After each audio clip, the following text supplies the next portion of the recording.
En sa kaya kami nalam, en sa kami gapat, nalami ka sa few, nalami ka Pagpakita sa ilang maaniyag nga kultura ug tradisyon. Pinaagi sa suot nilang sinaunang biste, ang tribong Blaan, Tiboli ug Kaulo nga nagasimbolo usab sa ilahang ilhanan. Matag adunay aktibidad sa probinsya sa Sarangani. Kanunay usab nila kining ginabida ang ilang talento sa pagborda ug sanina, paghimo og banig, basket, suklay ug pagbid. Tapos ang kini ma'am, kami lang ang gahimo. Kami nga mga tribo. Kami ang gahimo sa among blouse, kami ang gawibing sa among sa among malong.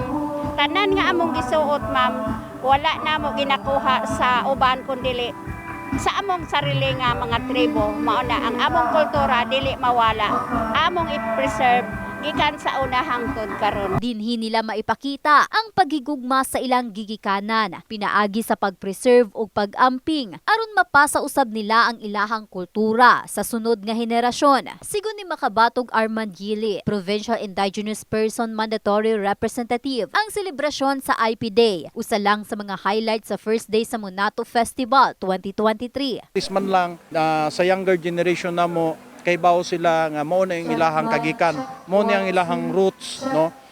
Mao na ang among kaliwat usa ko ka tribo nga taga Kaulo. So kahibaw sila nga unsa ka importante, no? Sa sulod sa kadugayng panahon, dili man nato malikayan nga tungod sa kadaghan nga lahi-lahi nga impluwensya.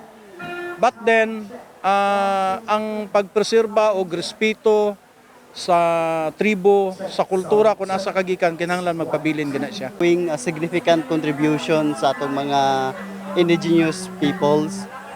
And then this is also sa pagpakita pod nga kabalo kausahay namong ginatawag nato nga mga cultural misappropriation.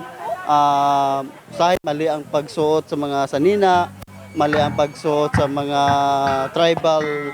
tribal dress.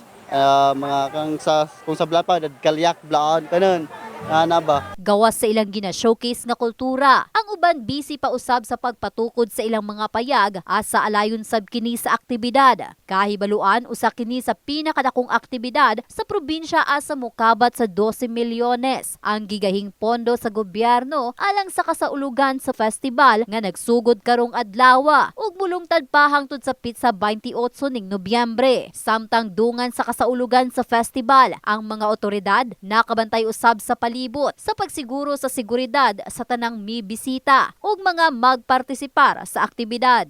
In the heart of changing lives, kini si Russell Jean Mantile sa Brigada News Gensan, Brigada News.